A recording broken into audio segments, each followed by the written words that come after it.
ম্যাচিউরিটির শেষ ধাপ হলো মানুষ যা খুশি বলুক, নিজের খুশি আর মানসিক শান্তিটাই সবার আগে। হ্যালো এভরিওয়ান, আসসালামু আলাইকুম। আমি স্বর্ণালী আবারও হাজির হলাম নতুন আরেকটি ভিডিও নিয়ে। তো আশা করি আমার আজকের ভিডিওটিও আপনাদের ভালো লাগবে, তাই অনুরোধ রইল না টেনে সম্পূর্ণ ভিডিওটি দেখার। সকাল সকাল ঘুম থেকে উঠেই চলে আসলাম রান্নাঘরে। এখানে আমি এভাবে করে কলা ঝুলিয়ে রাখি। কলা ঝুলিয়ে রাখলে তাড়াতাড়ি নরম হয়ে যায় না। তো এখান থেকে এখন একটা কলা খেয়ে নেব, কারণ আমাকে ঔষধ খেতে হবে। লাস্ট কয়েকদিন ধরে এত পরিমাণে মাথা ব্যথা করছে, তো গতকালকে আমি সকালে এবং বিকেলে 2টা নাপা খাই পরপর, তাও আমার মাথা ব্যথা কমছে না। তো আজকে সকালে বাধ্য হয়েই আমি টাপনিল নিলাম। টাপনিল আমি একদমই নিতে চাই না, যখন দেখি যে মাথা ব্যথার সাথে একদমই পেরে উঠছি না, ঠিক তখনই টাপনিলটা আমি খাই। তো টাপনিল খেয়ে এরপর ভাবলাম যে একটু চা খাই, তাহলে হয়তো ভালো লাগবে। তাই একদম গরম গরম ঘন করে 1 কাপ দুধ চা করে নিলাম। এখন এখানে বসে মজা করে একটু খাচ্ছি। তো চাটা খাওয়ার পর সত্যি একটু ভালো লাগছে। তো যতই অসুস্থ থাকি, মাথা ব্যথা থাকুক, যত যাই কিছু হয়ে যাক না কেন, আমি তো একজন গৃহিণী। সংসারের কাজগুলো আমাকে করতেই হবে, আর কাজগুলো যদি ফেলে রাখি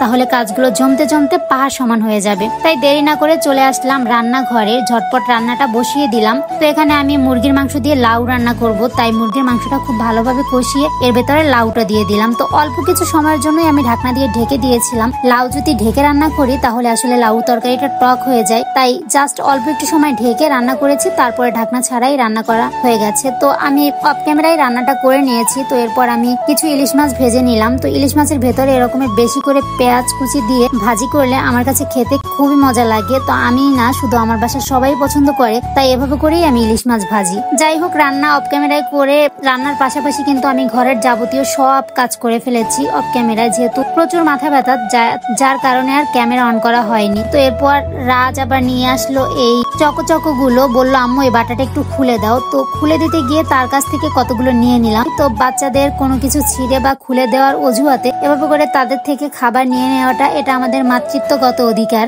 যাই হোক, ছেলের সাথে বেশ কিছুটা সময় মজা করলাম। তারপর অফ ক্যামেরায় খাওয়া দাওয়া সবকিছু সেরে ছেলেকে নিয়ে কোচিং এ চলে গেলাম। তো কোচিং থেকে বের হয়ে দেখলাম যে সে আমাদের নেয়ার জন্য চলে এসেছে। তো বলল যে চলো একটু ঘুরে আসি, তাহলে হয়তো তোমার মাথা ব্যথাটা একটু কমবে, তোমার হয়তো একটু ভালো লাগবে। তাই সে নিয়ে আসলো ঘুরতে। তার সাথে ঝাউবনে চলে আসলাম। এখানে এসে বেশ কিছুটা সময় ঘোরাফেরা করলাম। তারপরে আমরা চলে আসলাম খেতাপুরীর ফুডকার্টে। তো এখানে এসে দেখলাম যে আজকে একদমই ভিড় নেই। তো এরকমের আমি কখনোই পাইনি। যতবারই এসেছি সিরিয়াল ধরে বসে থেকে তারপরে খেতে হয়েছে। তো এখানে এসে আমরা বেশ কয়েকটা খেতাপুরি অর্ডার করেছি। এখানে রাজ, আমি, আপনাদের ভাইয়া সবাই কিন্তু খুব মজা করে খেয়েছি, আর সাথে কিন্তু মুগ্ধসোনাও খেয়েছে। মুগ্ধসোনা তো বাইরে গেলে এখন আমরা যা খাই সেটা তো খাই, তারপর এক্সট্রাও যেটা দেখে সেটাই খেতে চায়। ছেলেটা আমার সোজা হয়ে গেছে। যাই হোক, তারপরে ওকে দেখা মাত্রই মাশাআল্লাহ বলে দিবেন। তো এরপর বেশ কিছু সময় আমরা ঘোরাফেরা করি। মুগ্ধসোনা দেখেন তার ভাইয়ের কোলে চড়ে কত সুন্দর ঘুরছে। তো এরপর আমরা বাসায় চলে আসি। তো বাসায় চলে এসে আমাদের বিবাহ বার্ষিকী উপলক্ষে 3য় নাম্বার কেকটা আমরা কাটি। তো এই ছোট কেকটা নিয়েছিলাম আমরা রাত 12টায় কাটবো, যেদিন আমাদের বিবাহবার্ষিকী শুরু হবে আর কি। কিন্তু ওই দিন এতটা পরিমাণ টায়ার্ড ছিলাম, আমি 10টার ভেতরেই ঘুমিয়ে গেছি, যার কারণে রাত্রে 12টায় কেকটা কাটা হয়নি। তো পরের দিন বিকেলে আমরা এই কেকটা কাটছি। যাই হোক, বিবাহিত জীবনের 12টা বছর পার হয়ে গেল। সবাই দোয়া করবেন আমাদের জন্য, এভাবে করে যেন আমরা আমাদের বাকি জীবনটা কাটিয়ে দিতে পারি। তো আজকের ভিডিওটা এখানেই শেষ করে দিচ্ছি। ভালো থাকবেন সবাই, আল্লাহ হাফেজ।